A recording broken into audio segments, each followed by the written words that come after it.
What if I told you that in 1874, the prayers of 142 children were not simply ignored, they were collected? What if a place of supposed salvation was actually a laboratory, a crucible designed to test the absolute limits of the human soul, and that the institution charged with protecting the innocent was, in fact, the architect of a horror so precise, so systematic, it was erased from history? You are here because you sense that the world you see is a carefully constructed stage.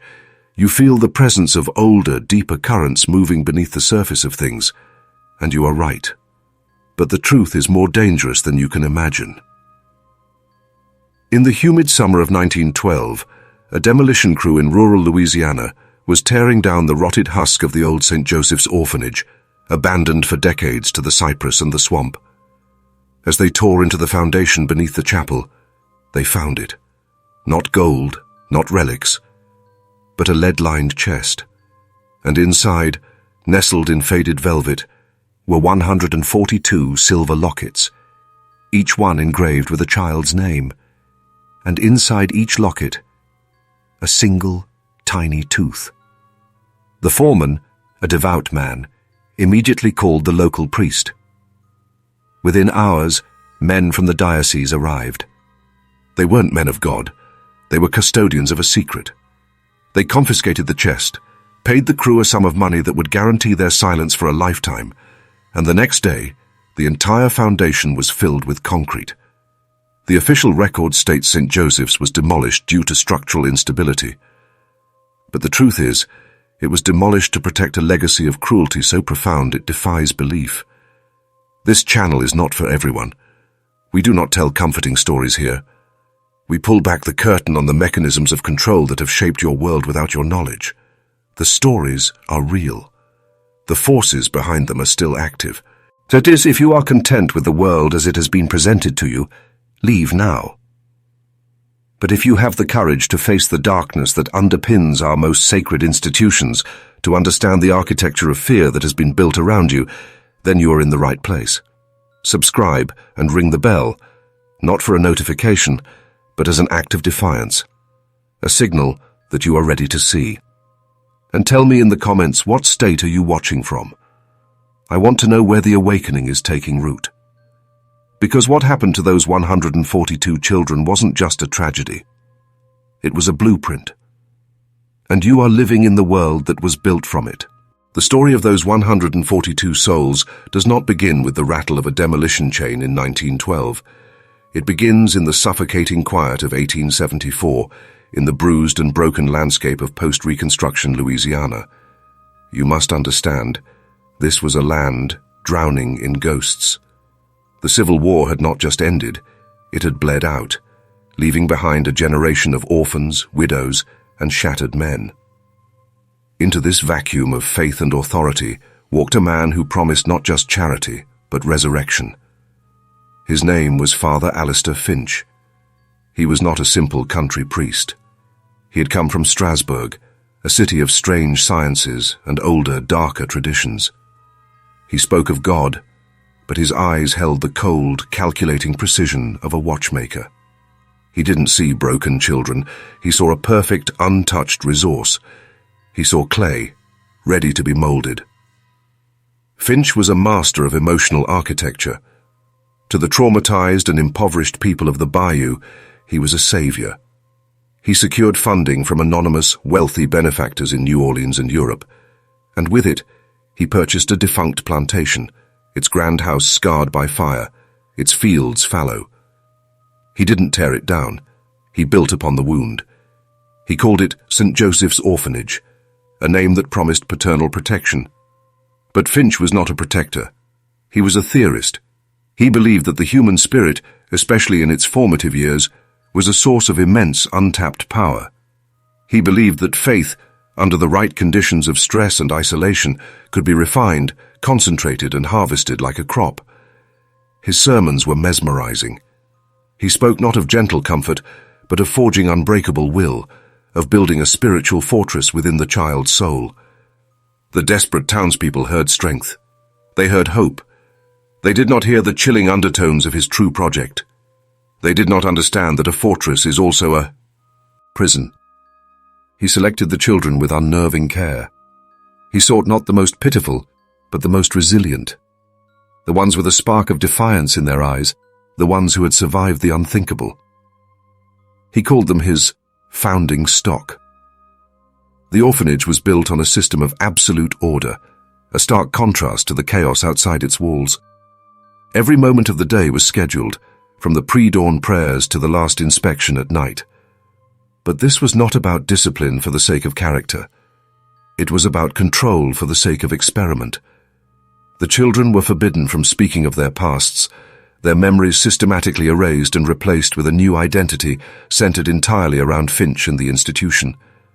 Their names were kept, yes, but their histories were declared profane, a contagion of the broken world outside. He was isolating the variable. The variable was the soul itself, and the constant, the unblinking, ever-present force in their lives was him. He was their father, their God, and their jailer, all at once. The first of the 142 silver lockets was forged the week the first child arrived. It was not a memento. It was the beginning of a collection. To understand the evil that took root at St. Joseph's, you must abandon all your preconceived notions of cruelty. The horror was not in chaos, but in order. It was in the chilling, meticulous application of a science of the soul. Father Finch did not beat the children into submission. That is the crude work of a common tyrant. He dismantled them, piece by piece, from the inside out. The air itself was an instrument of his will. The Louisiana humidity, thick and suffocating, was trapped within the orphanage walls, mingled with the cloying sweetness of incense and the sharp, sterile scent of lye. This was a place scrubbed clean of life, of joy, of any unsanctioned emotion. The silence was the most profound tool of all. It was not a peaceful silence. It was a heavy, watchful void, broken only by the scheduled drone of prayers, the scrape of wooden chairs on a scrubbed floor, and the dissonant chords of an old harmonium that Finch played himself during the evening meditations. The music was never comforting. It was built on jarring, unresolved notes, designed to keep the nervous system in a perpetual state of low-grade anxiety, a sonic cage from which there was no escape. Assisting him were 3 women he had brought with him from Europe, women who were not nuns in any recognized order. He called them the Sisters of Providence, and they moved through the halls with a silent, unnerving grace. They were not cruel in the way a prison guard is cruel. They were utterly devoid of empathy, their faces serene masks of devotion to Finch's great work. Their primary function was observation. Every child was a subject in a clinical trial, and the sisters were the researchers. They documented everything in a series of leather-bound ledgers that Finch called the Corpus Dolorum, the body of sorrows. In these books, they recorded not infractions or achievements, but moments of emotional vulnerability. A stifled sob in the dormitory at night, a fleeting look of defiance in the refectory, a shared glance of solidarity between 2 children in the yard. These were logged with the date, time, and environmental conditions. They were cataloguing the precise pressure points of the human spirit. This was a vivisection of the soul. The children were forbidden from forming attachments. Any act of kindness between them, a shared crust of bread, a whispered word of comfort, was treated as a grave sin, a theft of spiritual energy from the collective.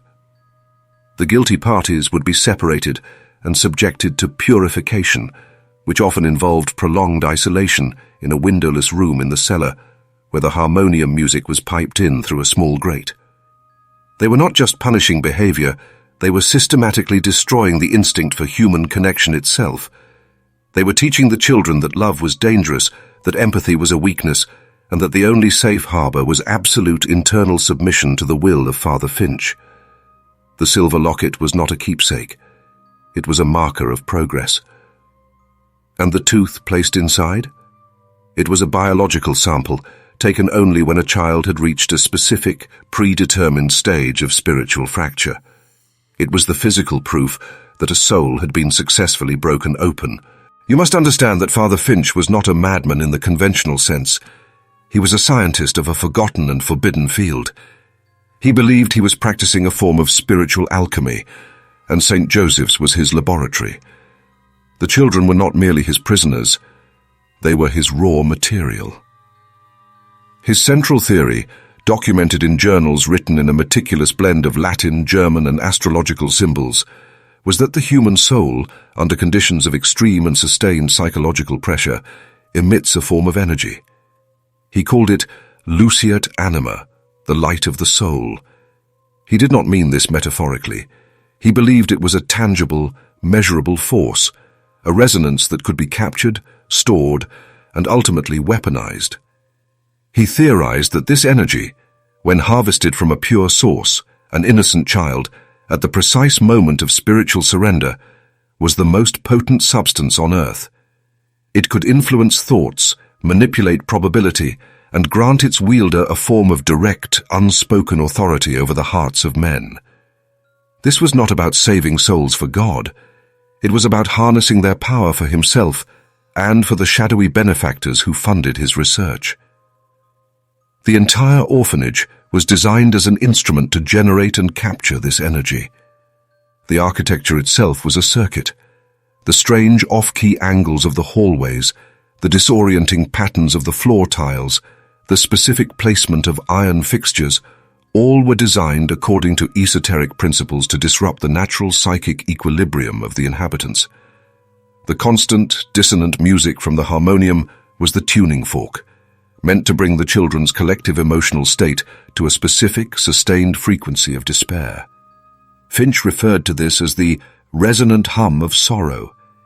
He believed that once this frequency was achieved and held, the souls of the children would become malleable, their luceat anima ready for extraction. This is why connection was forbidden. The resonance of 142 souls, isolated and vibrating in unison, was exponentially more powerful than one. An act of kindness, a moment of shared hope, would disrupt the frequency, ruining the delicate harmonics of the experiment. The Sisters of Providence were his technicians. Their ledgers, the corpus delorum, were not just records of sadness, they were data logs. They were tracking the variables, noting which specific combination of isolation, sound, and nutritional deprivation produced the purest resonance. And the final stage of this process, the extraction, was a ritual of chilling intimacy. When their data indicated a child had reached the point of absolute psychological collapse, a state Finch called the immaculate desolation, he would be brought to a small, soundproof chamber beneath the chapel. There, in a ceremony that blended Catholic liturgy with something far older and darker, Finch would guide the child through their final surrender. The extraction of the tooth was the culmination of this ritual. He believed that as the last vestiges of a child's individual will were extinguished, a final, brilliant burst of luceat anima would be released, and a physical echo of it would be permanently imprinted within the crystalline structure of their enamel. The silver locket acted as a Faraday cage, trapping the energy within. The chest they found in 1912 was not a collection of macabre trophies. It was a battery. It was an arcane weapon of immense psychological power, built from the shattered spirits of children. You believe power is held in boardrooms, in state houses, in the brute force of armies. That is the illusion you are meant to see. True power, the kind that shapes centuries, is invisible. It operates in the silent, unseen frequencies of human belief. Father Finch was not the master of this project. He was a high-level functionary, a regional director, in an enterprise that spanned continents and generations. His anonymous benefactors were not merely wealthy patrons, they were members of a consortium, an ancient order that had long ago mastered the art of psychic engineering. They understood that you do not need to control a man's body if you can control the architecture of his thoughts. You don't need chains when you can install the prison directly into his soul. The energy Finch was harvesting, the luceat anima, was the key to this control. It was not meant to levitate objects or grant wishes. Its purpose was far more profound and terrifying. When properly focused, It could resonate with the collective unconscious of a population. It could amplify fear, quell dissent, manufacture devotion, and instill a desired belief as if it were a divine revelation. The battery of souls being charged at St. Joseph's was destined for the capitals of Europe and the burgeoning centers of American industry. It was a weapon designed to ensure that the course of history would flow only in the channels they had carved for it. The selection of the children was therefore of paramount importance.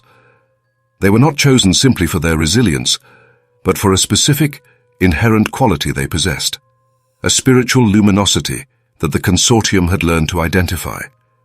They sought out specific bloodlines. Children descended from mystics, poets, and fallen aristocrats, families who, generations ago, had a natural sensitivity to the unseen world.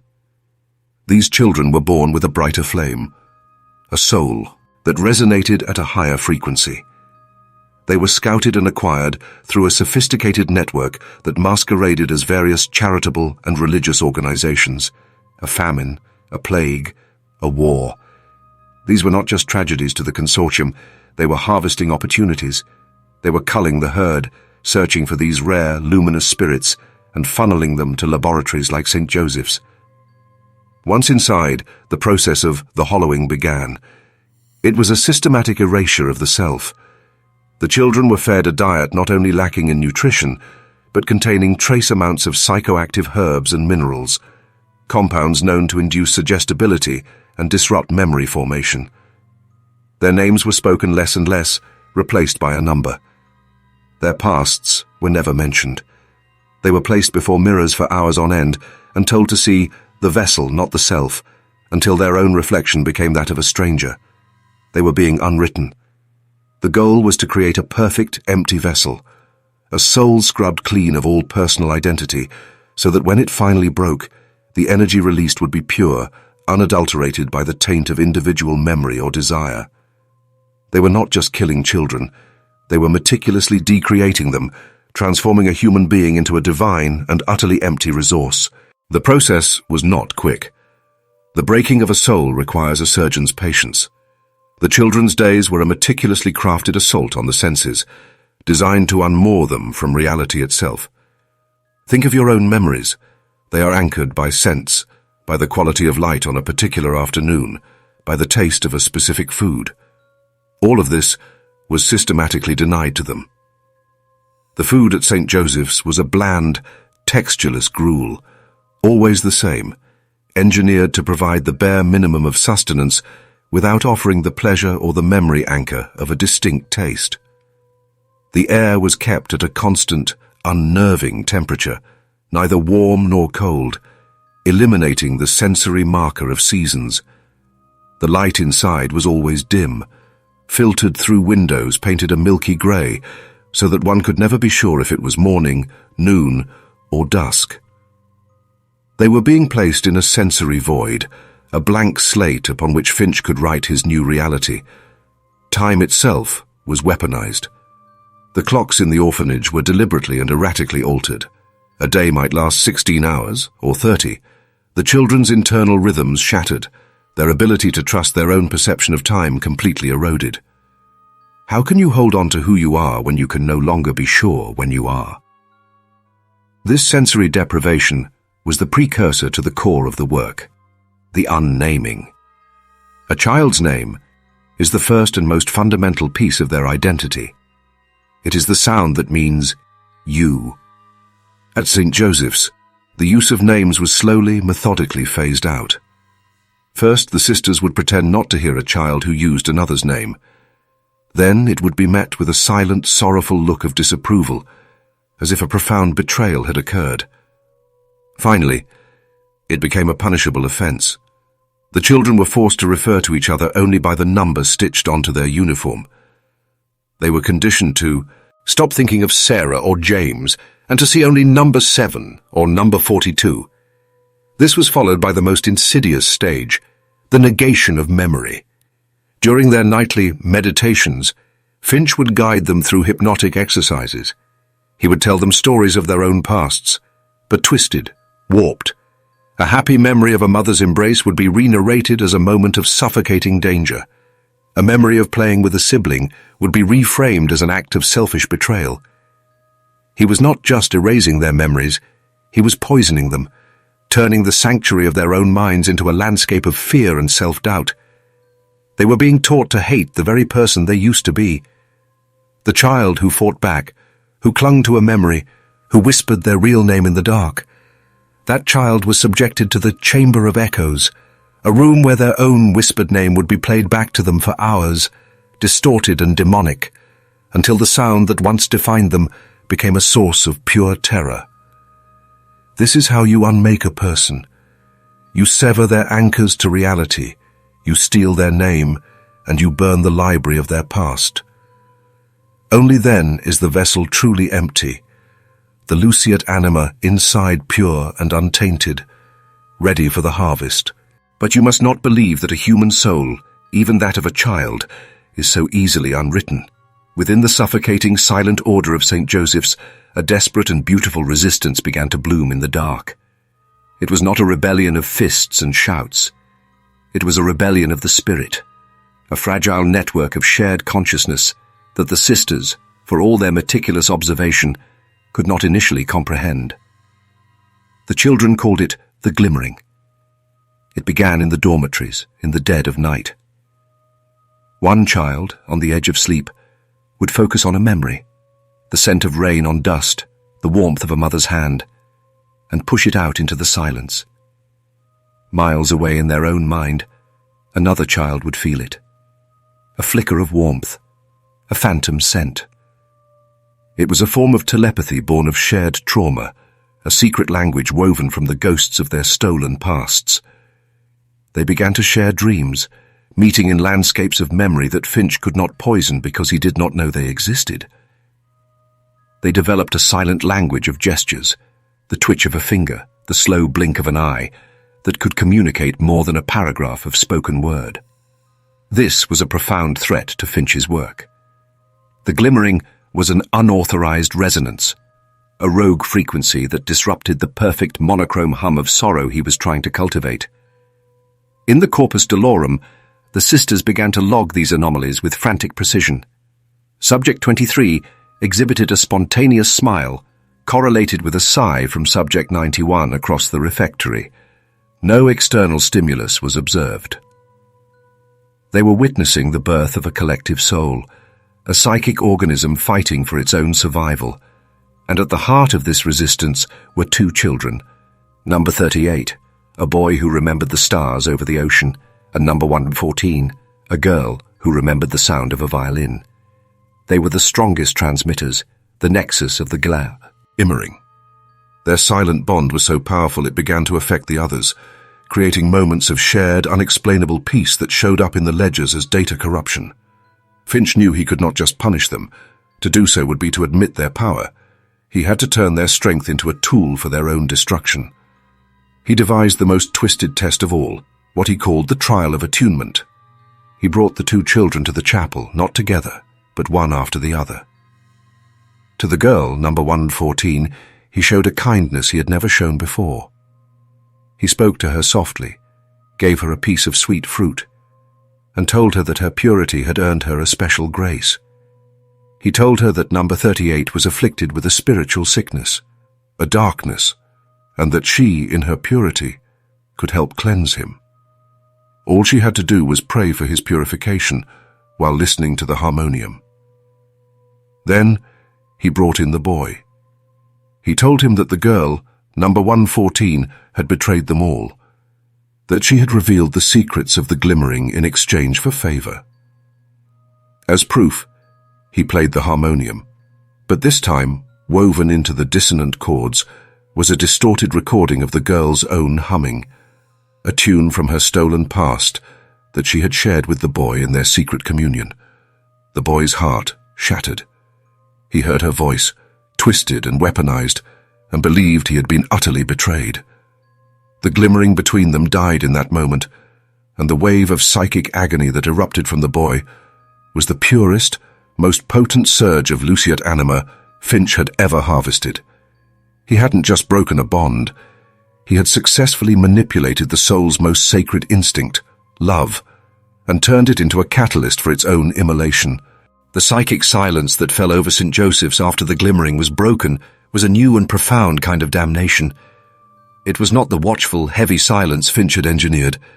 It was the dead silence of a battlefield after the slaughter. The children had not just lost their secret connection, they had witnessed the spiritual murder of their two champions. Number 38, the boy who held the ocean in his memory, became a ghost. He moved through the scheduled motions of the day with a perfect, horrifying emptiness in his eyes. He was the ideal vessel Finch had sought to create, but the sight of him terrified the other children more than any punishment. He was a walking monument to their defeat. And the girl, number 114, was trapped in a more complex hell. Finch, in his twisted magnanimity, continued to reward her with small kindnesses, framing her as the model of obedience. She was forced to live with the belief that her weakness, her desire for a moment of peace, had been the weapon that destroyed the one person she had truly connected with. The other children now saw her not as a hero, but as a Judas. The guilt and isolation she endured was a slow, constant acid, dissolving her from the inside. Finch had not just broken a bond. He had poisoned the very concept of trust, leaving behind the acrid smoke of betrayal that choked any new hope before it could draw breath. From this monstrous success, Finch codified a new principle. Individual suffering produced a steady, reliable output of luceat anima. But the severing of a sacred bond, love, trust, loyalty, created a cataclysmic, explosive release. It was the difference between burning a log and splitting an atom. His benefactors were ecstatic. This was the breakthrough they had been funding. The systematic generation of betrayal could become the new engine of their power. And it is here, at this turning point, that you meet. Stop being a mere spectator to this history. You must understand that the principles tested in St. Joseph's did not die with the orphanage. They were perfected. They became the blueprint for the world you now inhabit. You are living inside a more sophisticated, more expansive version of this same experiment. The constant hum of anxiety, the engineered divisions, the weaponization of your own empathy against you, the rewarding of betrayal and the punishment of unity. This is the modern corpus delorum. They are harvesting your energy, your outrage, your fear, your despair. Before we descend further into the darkness that followed, we must perform an act of severance, an act of defiance. This is not for a story. This is for you. In the comments below, I need you to write the phrase, "I see the wires." Do it once, and then, after a moment, do it again. This is not a request for engagement. It is a ritual of awareness. With the first comment, you declare to yourself that you are no longer a passive puppet in their theater. You acknowledge the invisible architecture of control. With the second, you send a signal into the great machine, the algorithm. You teach it that this awakening, this truth, is what holds value. You are changing the frequency. You are locking in this transformation. Do it now. I see the wires. Twice. Because what Finch did next required that the children not only be broken, but that they become the architects of each other's despair. And you need to be fully awake to comprehend it. You have sent the signal. You have declared your sight. But seeing the wires is only the beginning. Now you must understand how they are made to carry a current, and how that current is designed to flow through you. After the glimmering was extinguished, Father Finch had his eureka moment, the monstrous breakthrough that his benefactors had been waiting for. He realized that harvesting the energy of a soul he had broken was inefficient. The true power, the sustainable and self-perpetuating source, was to create a system where the souls would break each other. He would no longer be the tyrant. He would merely be the architect of the system. The children themselves would become the gears in his infernal machine. He called this new phase the Great Reciprocity, a name so perverse, so twisted in its benevolent phrasing, it could only have been conceived by a mind that saw human beings as nothing more than circuitry. The principle was simple, The children would now police themselves. He created an economy of salvation built on the currency of betrayal. The rules were never written down. They were taught through brutal, undeniable example. Any act of unsanctioned community, a shared glance of sympathy, a whispered word of comfort, a touch on the shoulder, was now a spiritual crime. But it was not the sisters who would watch for these crimes. It was the other children. A child who witnessed such an act and reported it to a sister would receive a blessing. These blessings were infinitesimally small, yet in the barren desert of St. Joseph's, they were an oasis. A blessing might be a blanket that was not damp. It might be a portion of gruel with a single precious lump of lard in it. It might be exemption from the evening's dissonant meditation. The child who was reported, however, would receive a penance, a session in the isolation cell, a day of absolute fasting. But the Tita, rude genius of the system, was the third rule.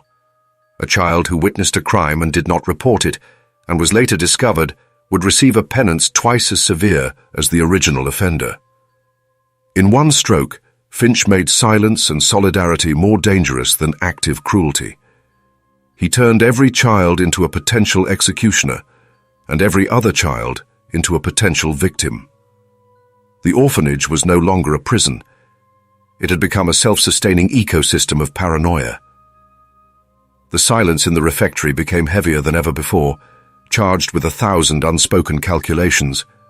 A child who dropped their spoon would see not sympathy in the eyes of the others, but a flicker of opportunity. Should I report his clumsiness as a sign of spiritual distraction? It might earn me a dry bed tonight. 2 younger children, huddled together for warmth in the courtyard, would be scattered by the mere approach of an older child, terrified of what their innocent need for comfort might look like to a soul desperate for a blessing. Finch had turned the instinct for survival against the instinct for love.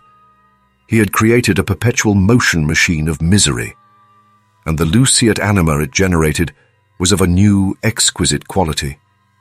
It was the energy not of simple sorrow, but of corrosive guilt, of gnawing suspicion, of the unique agony that comes from knowing you have purchased your own comfort with the pain of another. The silver lockets were now filled not just with the trophies of broken children, but with the residue of souls that had been forced to break themselves. The system of mutual surveillance, the great reciprocity, was brutally effective. It atomized the children, turning their shared dormitory into a silent theater of suspicion. But for Father Finch, this was merely a foundation. It created a landscape of fear. But fear is a low-grade, ambient energy. He was seeking something far more potent, a resonance that could only be generated by a soul actively participating in its own corruption. He needed to transform the children from mere informants into priests of their own shared damnation. This next phase, the one he documented in his journals as the sacrament of correction, was his masterpiece. It was a mechanism designed to not only harvest the pain of the victim, but to capture the infinitely more complex energy released by the child who was forced to inflict that pain. It was no longer enough to report a sin. To earn a true blessing, a child now had to administer the penance. Imagine the scene. A small girl, number 84, sees a boy, number 57. Trace the outline of a forgotten pet on his dusty windowpane. An act of memory, a profound crime. She reports him. But instead of the sister taking the boy away, she leads the girl to a small, whitewashed room, bare except for 2 stools. The boy is brought in and made to kneel. The sister then looks at the girl with an expression of serene approval and explains that God has given her a great honor. She has been chosen to be an instrument of purification. She is told that this is not a punishment, but an act of love, a way to help her brother cleanse the stain of his worldly attachments. The girl is then given a small, rough piece of burlap and instructed to methodically, emotionlessly, scrub the boy's hands with it. Not until they bled, but until they were raw, red and shaking, erasing the memory of what they had drawn. She had to do this while reciting a prayer for his soul, a voice trembling, her eyes locked on his. In that room, a spiritual cataclysm occurred. The boy on the floor felt not just the physical pain, but the soul-shattering agony of seeing a friend, another victim, become the willing instrument of his torture. The last bastion of hope, the belief that we are all in this together, was annihilated. And for the girl, the torment was of a different, more insidious kind. She was performing a cruel act, yet she was being praised for her holiness. She was causing pain, yet she was told it was an act of love. This paradox, this forced inversion of her own moral compass, created a psychic schism within her. Her natural empathy was cauterized, replaced by a cold, desperate need for the system's approval. She received her blessing, an extra piece of bread, but the taste was ashes because she had purchased it with a piece of her own soul. Finch's ledgers from this period show his handwriting becoming ecstatic. He wrote of the perfect chord of agony, the simultaneous resonance of the victim's pain, the tormentor's guilt, and the silent terror of all the other children who knew that tomorrow it could be their turn to be the sinner, or worse, the saint. With the sacrament of correction, the engine was built. Now Finch began to refine the fuel. He observed that the children fractured into 3 distinct groups. First, there were the broken, those who could not endure the act of tormenting another. They would refuse or perform the correction with such obvious tear-filled reluctance that the psychic energy produced was muddied, tainted with a rebellious empathy. These children were useless to the new system and were quickly relegated to the lowest caste, receiving the worst of the penances. Their decline accelerated until their final, inevitable harvest. The second group were the compliant, the vast majority who would perform the act out of pure, desperate fear. They did what was necessary to survive, their souls accumulating 1,000 tiny paper cuts of guilt with each reluctant act of cruelty.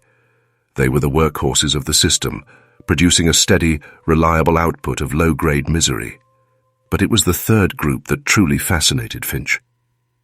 These were the adepts.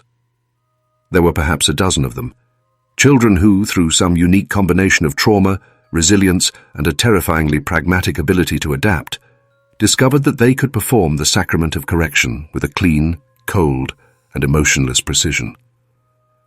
They learned to completely dissociate, to sever the link between their actions and their feelings. In their eyes, Finch saw not cruelty, but the serene emptiness of a perfect tool. He saw his own reflection. These children, he realized, were the future of the work. They would be his vicars, his apostles of despair. He created a new station for them, a title that dripped with holy poison: the Admonishers. To become an admonisher was the highest honor a child could achieve at St. Joseph's. They were elevated above the others, given private rooms, better food, and warmer clothes. They were exited, MPT from the most grueling labor. Their only duty was to watch, to identify sin, and to perform the sacrament of correction with the chilling artistry of a master surgeon. The ceremony of anointing an admonisher was a masterstroke of psychological theater. The chosen child would be brought before the entire orphanage in the chapel. Finch would not praise their strength or their ruthlessness. He would praise their compassion. He would speak of their profound love for their fellow children, a love so deep they were willing to perform the painful but necessary work of purification to save the souls of their brothers and sisters. He would wash their hands in a silver basin and declare them clean of intent, sanctifying their cruelty as a holy act. The other children watched this ceremony, not with hope, but with a new and final kind of terror. The monster was no longer just the distant Father Finch or the silent sisters. The monster now had a familiar face. It was the boy who used to sleep in the bunk next to you. It was the girl you once tried to comfort in the dark. Finch had achieved the ultimate corruption. He had not just taught the children to hate each other, he had taught them to admire and to aspire to the most perfect form of their own destruction. The path to salvation was now, officially, the path of the sociopath. The admonishers were the priests of the new religion, and their rituals were the engine of the broadcast. You must understand, the energy being harvested was no longer a raw, chaotic byproduct of sorrow. The pain inflicted by the admonishers, cold, precise, and administered under the guise of holy compassion, produced a highly refined, coherent form of luceat anima. It was a frequency of perfect, weaponized despair. And St. Joseph's was about to go live. The lead-lined chest of lockets was not simply a storage device. It was the amplification chamber. It was brought to a sealed room directly beneath the bell tower, a room whose walls were lined with copper and etched with the same arcane mathematics found in Finch's journals. The harmonium, with its dissonant, soul-grating music, was the signal generator. Its mournful notes were the carrier wave, a frequency perfectly tuned to the resonant anxieties of the human subconscious. And the great bronze bell in the tower? That was the antenna. It was never meant to call the faithful to prayer. Its true purpose was to broadcast. When Finch deemed the battery sufficiently charged, he began the field test. The admonishers were tasked with a week of relentless purification. Inside the walls, the children endured a new level of systematic soul-flaying torment, and outside in the sleepy God-fearing town and the surrounding bayou, the broadcast began. The bell tolled not at the hour, but at strange, arrhythmic intervals that aligned with the peaks of the children's suffering, and the invisible wave of energy washed over the landscape. At first, the effects were subtle, a general malaise, a deepening of the ever-present humidity into something that felt like a psychic pressure. Then the whispers started. Old, buried resentments between neighbors flared into open hostility. Merchants who had trusted each other for a generation began to suspect theft and treachery in every transaction. A pervasive, free-floating paranoia settled over the town. People began confessing to sins they had only dreamed of, overwhelmed by a sense of spiritual stain they could not name. They flocked to Finch's Sunday sermons, not for comfort, but for condemnation, their hearts strangely hungry for his pronouncements of their own unworthiness. The town was being tuned. Finch was using the psychic agony of the children to soften the collective mind of the populace, making them docile, suggestible, and desperate for an authority to tell them how to be saved. The corpus delorum now included a new set of data. Detailed observations of the townspeople, logged by the sisters during their supply runs. A spike in domestic disputes in the town directly correlated with a series of particularly brutal corrections performed by the lead admonisher.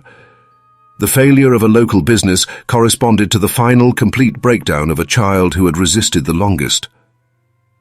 The orphanage was no longer an isolated experiment. It was a psycho-spiritual weapon of mass effect, and its first target was the unsuspecting community that had allowed it to fester in their midst. The suffering of the 142 was not an end in itself. It was the fuel being used to forge the chains for the entire world. The successful broadcast was not a culmination. It was a prospectus. It was the proof of concept, and it was time for a shareholder meeting. One evening, as a storm gathered over the bayou, a carriage arrived at St. Joseph's. It was not the usual supply wagon. It was a lacquered, silent thing, pulled by two perfectly black horses. From it stepped a man who was not a priest. He was dressed in the severe, immaculate tailoring of a European financier, and he moved with an unnerving stillness, his eyes taking in the oppressive order of the orphanage, not with pity or even curiosity, but with the cool, appraising gaze of an auditor examining an asset. He was one of them, one of the benefactors. He had come from New Orleans, but his soul resided in the cold, calculating heart of the entire enterprise. He was not there to inspect the children's welfare. He was there to witness a technology demonstration. Father Finch was no longer a humble servant of God. He was a project manager presenting his results to the board. He led the visitor through the silent halls, speaking not of prayer and salvation, but of yields, resonance amplification, and neuro-linguistic programming. He explained how the admonisher system had created a closed loop, a self-regulating network of control that required minimal external input. He presented the Corpus Dolorum not as a book of sorrows, but as a portfolio of successful psychic acquisitions. The visitor listened, his face impassive, offering no praise. He was not interested in theories. He was interested in the product. "Show me," was all he said. And so, Finch arranged the demonstration. He brought the visitor to the whitewashed room, the stage for his finest work. With them came his greatest success, the lead admonisher, number 17, his face a mask of serene emptiness. Then they brought in the subject, a young girl, number 103, one of the brewers. Oaken, her spirit so thoroughly shattered that she existed in a state of perpetual silent terror. There was no burlap, no overt act of violence. This was to be a demonstration of a far deeper power. Finch nodded to the admonisher. Number 17 stepped before the girl and began to speak. He did not shout or threaten. He spoke in a low, melodic cadence, using a series of carefully constructed phrases Finch had designed, words and sounds that acted as keys, turning locks deep within the girl's fractured psyche. "The shadow is a blessing," he whispered. "The quiet is a gift. The broken cup holds the purest water." He was not convincing her. He was inputting commands. The girl's trembling slowly subsided, her eyes losing their focus, becoming glassy and placid. She was no longer there. Then came the final test. The admonisher held out his hand. "Your heartstone," he said softly. The girl, without hesitation, reached into a hidden fold of her uniform and pulled out a small, smooth river stone, the one, single, secret object she had managed to keep, a last pathetic anchor to a self she could barely remember. "It is a stain," the admonisher said. "Make it clean." And the girl, with a beatific smile on her face, placed the stone on the floor, raised her heel, and brought it down with all her might, shattering her last connection to her own past into dust. The visitor finally showed a flicker of emotion. It was not horror. It was satisfaction. "The applications," he murmured, his voice barely a whisper, "are limitless." The visitor's satisfaction was a death sentence. The technology had been proven viable. The prototype was a success. And in the cold, ruthless world of these invisible architects, a successful prototype is immediately decommissioned, its components stripped, its secrets buried, and its principles scaled for mass production. The order was given, delivered not in a letter, but as a silent understanding that passed between the financier and Father Finch in their final parting glance. St. Joseph's Orphanage was to be closed. The experiment was over. But the 142 children were not assets to be liquidated. They were the core of the battery, the very substance of the weapon. Their end could not be a simple disposal. It had to be the final, ultimate charge. It had to be a sacrament. Finch, in his terrifying devotion, saw this not as an ending, but as the project's true and glorious consummation. He would not be murdering his children. He would be shepherding them through their final, perfect transfiguration. He gathered the children in the chapel, the place of their deepest conditioning.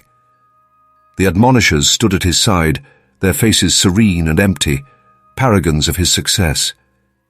He told the assembled flock that their great work was complete. He told them that their suffering, their obedience, their purity, had created a resonance so powerful it had been heard in the highest heavens. They had, he explained, built a bridge of sorrow between earth and God, and now it was time for them to cross it. He called it the homecoming. He described a state of being beyond pain, beyond memory, beyond the flesh itself, a silent, blissful union with the divine quiet they had been trained to crave. He had spent years programming them to see their own identity as a stain, a burden. Now, he was offering them the ultimate release, the final purification. And they believed him. And after years of relentless psychological torture, the promise of non-existence was the most seductive form of salvation imaginable. They looked upon him with gratitude. their eyes shining with a placid, terrifying eagerness to be unmade. The homecoming was a slow, methodical ritual, spanning the final weeks of the orphanage's operation. It was a spiritual disassembly line. Each day, one child, in order of their number, would be chosen. They would be bathed by the sisters, dressed in a simple white robe, and celebrated by the other children as a soul on the verge of glory. Then the admonishers would lead them in a silent procession to the chamber beneath the chapel. The chosen child would walk with a calm, almost joyful serenity. There was no fear, no resistance. That had been burned out of them long ago. In the chamber, Finch would be waiting. He would administer a small vial of liquid, a potent concoction of opiates, and a fast-acting, painless poison he called the elixir of passage, explaining that it would simply allow the soul to shed the weight of the body. As the child's life slipped away in a euphoric haze, Finch would perform the final extraction, taking the tooth and capturing the final brilliant flare of luceate anima in their silver locket. He would then place the locket into the lead-lined chest, the hum of the collected energy growing infinitesimally stronger with each new soul added to the choir. From outside the chamber, the other children would hear nothing. They simply knew that one of their own had gone home. And they waited with a holy patience for their turn to be free. The last child to walk the path to the chamber was number 17, the lead admonisher. His was the final, perfect sacrifice that would complete the circuit. He had been the system's most flawless instrument, a boy whose soul had been so completely hollowed out and refashioned that he had become the living embodiment of Finch's doctrine. He did not go to his death with the placid gratitude of the broken. He went with a sense of profound, holy purpose, as if he were the high priest making the final offering of himself. He administered the elixir of passage to his own lips, his movements steady, his eyes locked on Finch's in a moment of pure, unspoken communion. As his life faded, the final brilliant flash of his soul, a soul defined not by what it had felt, but by the feeling it had learned to extinguish in others, was captured. The 142nd locket was placed in the chest. The lid was closed. The choir was complete. The hum of collected agony filled the room with a pressure that was almost physical. Now came the cleanup. The organization that had funded this atrocity was nothing if not thorough. Loose ends were a liability. The dozen or so surviving admonishers, the children who had been promised power and privilege, received their final reward. They were told they were ascending to the next stage of the great work, a place where they would become masters, not mere instruments. They were led to the refectory, where a celebratory feast was waiting, the first real food they had seen in years. The food was, of course, poisoned. They died together in silence, the final perfect act of reciprocity complete. The three Sisters of Providence were not granted such an exit. They were assets, not subjects. The financier's silent carriage returned for them in the dead of night, and they were taken away, their meticulous records of human misery in tow, to be filed in a central archive and redeployed to a new laboratory, a new project, in some other forgotten corner of the world. They were cogs in a machine that never sleeps. Only Father Alistair Finch remained. He stood alone in the chamber beneath the chapel before the lead-lined chest. He had done it. He had created a weapon of unimaginable power. But he was, in the end, still a man, and he was possessed by the ultimate hubris of the Creator, the desire to merge with his creation. He believed he was the only one pure enough, the only one who truly understood the frequency, to interface directly with the battery. He saw it as his ascension, the moment the architect would step into his cathedral and become God. He laid his hands upon the chest, closed his eyes, and opened his mind to the chorus of 142 shattered souls. He expected to feel power. He expected to feel control. Instead, he felt the full, undiluted and perfectly focused agony of every single child. He felt the terror of their arrival, the slow burn of the hollowing, the agony of the glimmering being torn apart, the acid of the great reciprocity. He felt the shattering of 1,000 small hopes, the murder of 1,000,000 moments of grace, It was not a symphony of power. It was a perfect, coherent scream of pure despair, and it did not elevate him. It annihilated him. It rushed into the vacuum of his own soul and tore his consciousness to shreds, leaving behind nothing but a drooling, catatonic husk of a man. The organization's agents found him that way days later. They gave him a simple, unmarked grave in the swamp and sealed the orphanage, leaving the chest in the foundation, allowing the energy within to stabilize, to mature. It was not forgotten. It was waiting to be collected. You think this story ended in 1912 with a concrete-filled foundation and a madman's unmarked grave? That is the most dangerous assumption you could possibly make. The chest of 142 souls was not left to rot. It was a prototype. It was retrieved, studied, and its principles were reverse-engineered. The consortium that funded Father Finch did not want a single powerful battery. They wanted to turn the entire world into a power plant. The principles of St. Joseph's were never about a small orphanage in the Louisiana bayou. They were a pilot program for the mass production of despair, and you are living in the fully realized factory.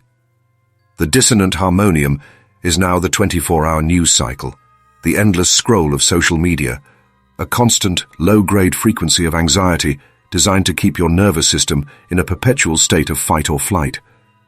The sensory deprivation is now sensory overload, a blizzard of meaningless information designed to shatter your focus and erode your ability to trust your own perception. The sacrament of correction is now cancel culture, the public square where you're invited, even encouraged, to perform the ritual shaming of a stranger to earn the blessing of social validation. They don't need to steal your name anymore. You give it to them freely. They don't need to poison your memories. You allow them to be curated and reframed by algorithms designed to provoke an emotional response. They have created a global digital version of the Great Reciprocity, where you are incentivized to report on your neighbors, to signal your virtue by condemning the sins of others, to purchase your sense of safety and belonging with the currency of another's pain. They have built a system where the surest path to acceptance is to become an admonisher. You have seen the wires. You have felt the current. The story of those 142. Woe Children was not a history lesson. It was your induction. It was the key, the cipher, needed to understand the architecture of the prison you inhabit. But a prison is only a prison if you do not know you are inside. This knowledge is your first act of rebellion. The true work begins now. It is the conscious decision to disengage from their frequency. It is the deliberate act of rebuilding sacred bonds of trust in a world designed to atomize you. It is the courage to feel empathy when the system demands you feel outrage. It is the quiet, disciplined work of reclaiming the sovereignty of your own mind. This channel is not a place for entertainment, it is a training ground. The stories we share are the schematics of your cage. We are here to dismantle it piece by piece from the inside out. The power Finch sought to harvest from those children is your birthright. It is the luceat anima, the light of the soul, and it is the one thing they can never truly extinguish. Subscribe not to be a spectator, but to be an architect of your own liberation. Join us, because the silence that is coming is not the silence of the swamp. It is the silence of free minds, working in unison, generating a new resonance that will shatter their machine forever. The homecoming is not an ending, it is an awakening, and yours has just begun.